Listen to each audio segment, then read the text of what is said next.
সংসদ চলুক এড়াতে চাই না, কোরআন দিয়ে রাষ্ট্র চলুক এড়াতে চাই না, কোরআন দিয়ে প্রত্যেকটা জেলার আইন চলুক এড়াতে চাই না, কোরআন দিয়ে বিচার ব্যবস্থা চলুক এড়াতে চাই না। আল্লাহর কথা মানুষের চোখে তারা আউলিয়া হতে পারে, মানুষের চোখে তারা হুজুর হতে পারে, মানুষের চোখে তারা মুসলমান হতে পারে, কিন্তু আল্লাহর চোখে হচ্ছে 1 নম্বরে কাফের, 2 নম্বরে জালেম, 3 নম্বরে ফাসিক। আল্লাহর কোরআনের আইন যা চাই না, কাফের, ফাসিক আর জালেম ছাড়া অন্য কোনো পরিচয় তাদের হতে পারে না। বাংলার জমিনের মুসলমান যদি একবার চুরি করে পর্দার সামনে এনে, মিডিয়ার সামনে এনে, আজকে যদি প্রত্যেকটা মসজিদের সামনে চোরকে হাত কেটে নেওয়া হয়, বাংলার জমিনের মুসলমানের বিশ্বাস এই হাত কেটে দেওয়া প্রত্যেকটা মুসলমান যখন টিভি চ্যানেলে খবরে দেখবে বাংলার জমিনের মুসলমান খাদ্যের অভাবে ধুকে মারবে, কখনো চুরি করার দুঃসাহস মুসলমান পাবে না।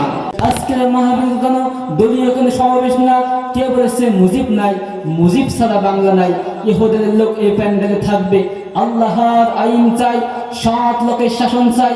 ইহুদের লোক এই প্যান্ডেলে থাকবে, সোনালী ধানের শীষে জিয়া তুমি আসো কিসে। ইহুদের লোক এই প্যান্ডেলে থাকবে। সুতরাং আজকের মাহফিল কোনো দলীয় কোনো স্টেজ না, আজকের মাহফিল কোনো দলীয় কোনো সভা না, আজকের মাহফিল কোনো দলীয় কোনো স্লোগানের কথা হবে না।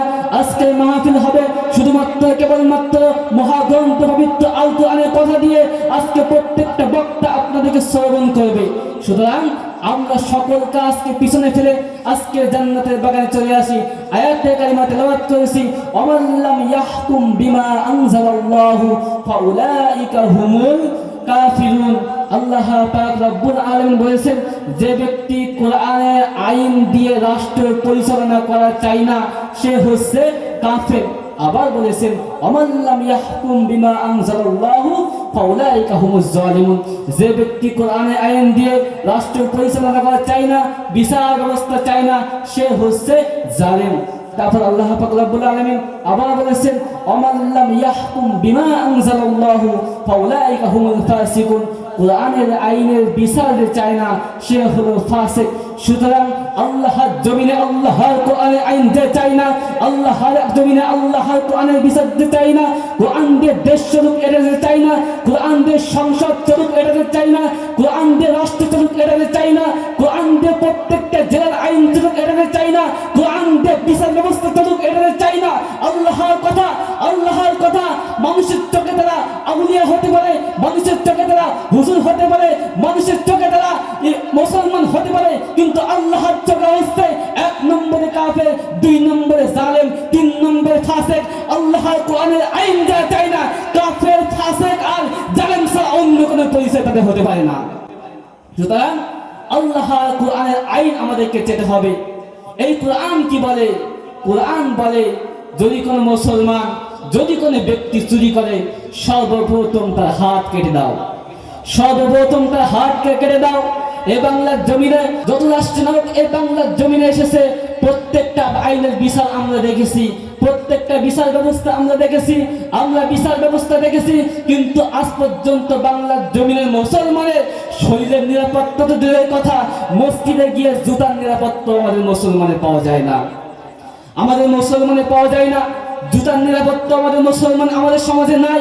সুতরাং আল্লাহ পাক রব্বুল আলামিন বলেছেন, ওয়াসারিকু ওয়াসারিকাতু ফাকতাহু আইদিয়াহুমা। আল্লাহ পাক রব্বুল আলামিন অন্য আয়াতে কারিমা বলেছেন, যে ব্যক্তি চুরি করবে কোরআনের আইন অনুযায়ী তার হাত কেটে দেওয়া।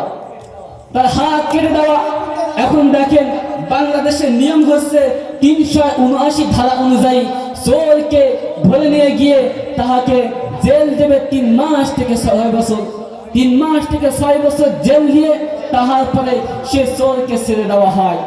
বাংলার জমিনের আইন হচ্ছে 3 মাস থেকে 6 বছর জেল দিয়ে চোরকে ছেড়ে দেওয়া হয়। কিন্তু আল্লাহর পবিত্র কোরআন, মহাগ্রন্থ আল কোরআন বলছে, কোরআনের কথা হচ্ছে, যে ব্যক্তি চুরি করবে সে হোক বা পুরুষ হোক বা নারী, সাথে সাথে তার হাত কেটে দাও। কোরআনের বিপক্ষে এখন বাংলার জমিনে যত আইন আছে, আল্লাহ কোরআন বলছে, যে চুরি করবে তার হাত কেটে দাও। আজকে যদি বাংলার জমিনে এই কোরআনের আইন যদি জারি হয়ে যায়, এই কোরআনের আইন যদি পাশ করে বাংলার জমিনের মুসলমান যদি একবার চুরি করে পর্দার সামনে এনে, মিডিয়ার সামনে এনে আজকে যদি প্রত্যেকটা মসজিদের সামনে চোরকে হাত কেটে নেওয়া হয়, বাংলার জমিনের মুসলমানের বিশ্বাস এই হাত কেটে দেওয়া প্রত্যেকটা মুসলমান যখন টিভি চ্যানেলে খবরে দেখবে বাংলার জমিনের মুসলমান খাদ্যের অভাবে ধুকে ধুকে মারবে, কখনো চুরি করার দুঃসাহস বাংলার মুসলমান পাবে না। সেজন্য কোরআনের আইন হচ্ছে যে চুরি করবে তার হাত কেটে দাও। সুতরাং আল্লাহ পাক রব্বুল আলামিন সঠিক কোরআনের আইন অনুযায়ী আপনাকে আমাকে